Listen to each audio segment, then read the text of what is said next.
प्रधानमंत्री किसान सम्मान निधि योजना। इस योजना के तहत अभी तक 12 किस्तें मिल चुकी है। अब पीएम किसान योजना की 13वीं किस्त का समय आ चुका है। चलिए आज आपको पीएम किसान योजना की 13वीं किस्त की तारीख बताते हैं। और 13वीं किस्त बहुत सारे किसानों को इस बार नहीं मिलेगी, क्योंकि इसके नियमों में बहुत सारे बदलाव हुए हैं। बहुत से किसानों को काम करके अनिवार्य रखने होंगे, तभी उनको पैसा मिलेगा। अगर किसान ये काम पहले से कंप्लीट नहीं करता है तो पीएम किसान योजना की 13वीं किस्त नहीं मिलेगी। बहुत ही जल्द 13वीं किस्त मिलने वाली है। तो चलिए स्टेप बाय स्टेप 13वीं किस्त के बारे में क्या काम किसानों को करना होगा और 13वीं किस्त कब मिलेगी, इस वीडियो में आपको पूरी जानकारी देने की कोशिश करूंगा। इसके अलावा आपको कोई भी वीडियो देखने की जरूरत नहीं पड़ेगी।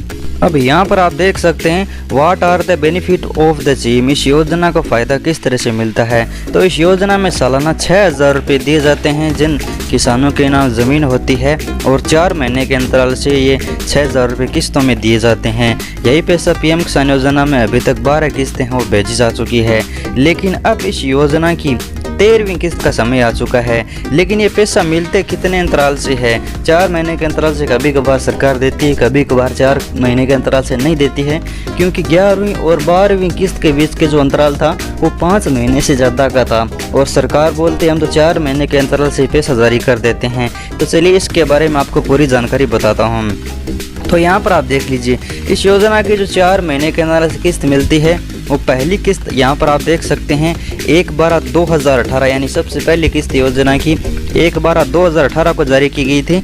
अब उसके 4 महीने बाद यानी 31/3/2019 तक का इसका समय रहता है।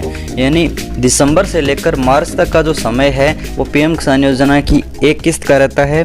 अब दूसरी किस्त का समय आप देख सकते हैं 1/4/2019 से लेकर यानी अप्रैल से लेकर यहाँ पर आप देख सकते हैं 31/7/2019 यहाँ पर लिखा हुआ है। अप्रैल से लेकर जुलाई तक का समय दूसरी किस्त का रहता है। तीसरी किस्त यहाँ पर आप देख सकते हैं 1/8/2019 से लेकर 30/11/2019 के बीच दी गई थी।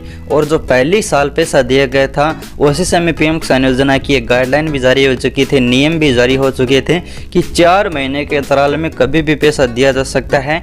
पैसे मिलने का जो समय है वो 4 महीने का होता है, और बीच में जो गैप होता है वो भी 4 महीने का होता है। यानी अगर आपको पीएम किसान योजना की पहली किस्त अगर जनवरी माह में मिलती है तो आगे आने वाले 4 महीने किसानों को पैसा नहीं दिया जाएगा। उसके बाद अगली किस्त का समय शुरू हो जाएगा।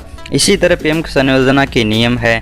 यानी अब 17 अक्टूबर को जो किसानों को पैसा मिला था, अब उनके बाद अब दिसंबर माह से पीएम किसान योजना की 13वीं किस्त का समय हो चुका है। लेकिन ये कन्फर्म नहीं है कि सरकार 13वीं किस्त दिसंबर में ही जारी करेगी, क्योंकि सरकार के पास अभी भी 4 महीने का समय बाकी पड़ा है। अब सरकार मार्च तक पीएम किसान योजना का पैसा जारी कर सकती है, क्योंकि सरकार के पास पीएम किसान योजना के नियमों के अनुसार दिसंबर से लेकर मार्च तक का समय है, और ये कभी भी जारी कर सकती है।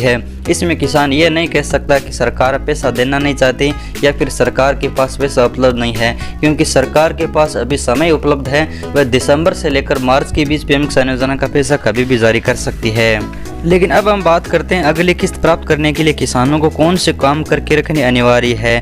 तो यहाँ पर मैं किसान का बेनिफिशियरी स्टेटस ओपन कर लेता हूँ। मोबाइल नंबर, रजिस्ट्रेशन नंबर और इमेज को डालकर गेट डाटा पर क्लिक कर लेता हूँ। बेनिफिशियरी स्टेटस ओपन होने के बाद किसान को कुछ महत्वपूर्ण बातों का ध्यान इस बार रखना होगा। इस बार पीएम किसान योजना में डेमो ऑथेंटिकेशन यस होना चाहिए। वो तो सभी को पता है कि पहले यहाँ पर एक दूसरा ऑप्शन आया करता था आधार वेरीफाई का, लेकिन अब वो ऑप्शन नहीं है। अब यहाँ पर किसानों को डेमो ऑथेंटिकेशन सक्सेस रखना होगा। एलिजिबिलिटी यस होने की तभी आपको पैसा मिलेगा, अगर नो है तो आपको कन्फर्म 100% पैसा नहीं मिलेगा। और पीएम किसान योजना में पेमेंट मोड अब सरकार आधार करेगी। जिनके आधार में बैंक लिंक है यानी आधार एनपीसी बैंक में लिंक है, उन्हीं किसानों को सिर्फ पैसा मिलेगा। बाकी जिन किसानों के बैंक में आधार लिंक नहीं है वो किसान वंचित रहने वाले हैं। और पीएम किसान योजना में अगर आपका आधार लिंक नहीं होता है, मतलब बैंक में लिंक नहीं होता है, तो पीएफएमएस बैंक यानी जो पैसा भेजने का पीएम किसान योजना का काम करता है वो पीएफएमएस यानी पब्लिक फाइनेंशियल मैनेजमेंट सिस्टम के माध्यम से पीएम किसान योजना का पैसा भेज जाता है।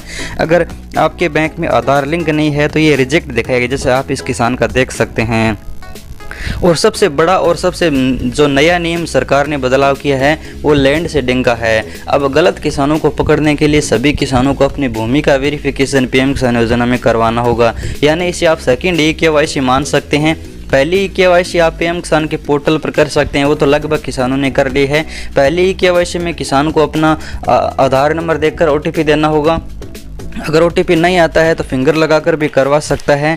और आपको eKYC फर्स्ट और eKYC सेकंड दोनों कंप्लीट रखनी होगी। आप किसान भाइयों को समझ भी आ चुका होगा। अब हम बात करते हैं पीएम किसान योजना की 13वीं किस्त किस तारीख को मिलेगी, सरकार ने क्या तारीख जारी की है। तो मैं आपको बता दूं, दिसंबर से लेकर मार्च के बीच कभी भी पैसा आ सकता है। लेकिन मैं आपको पीएम किसान योजना की पिछले 2 साल का रिकॉर्ड के अनुसार बताऊं और पिछले साल के अनुसार बताऊं, आगे आने वाली संभावनाओं के अनुसार बताऊं, तो पीएम किसान योजना की यह किस्त जनवरी माह में जारी की जा सकती है। ये नहीं है कि पीएम किसान योजना की 1 जनवरी को ये किस्त आ जाएगी, लेकिन जनवरी में कभी भी पीएम किसान योजना का पैसा सरकार जारी कर सकती है। चाहे 15 जनवरी को करो या फिर 1 जनवरी को करो, पीएम किसान योजना की 13वीं किस्त की डेट अभी सरकार फिक्स नहीं की है। जैसे फिक्स करेगी हम आपको ज़रूर बताएंगे। अगर जानकारी इससे लगी है तो वीडियो को लाइक और चैनल को सब्सक्राइब करना। धन्यवाद है।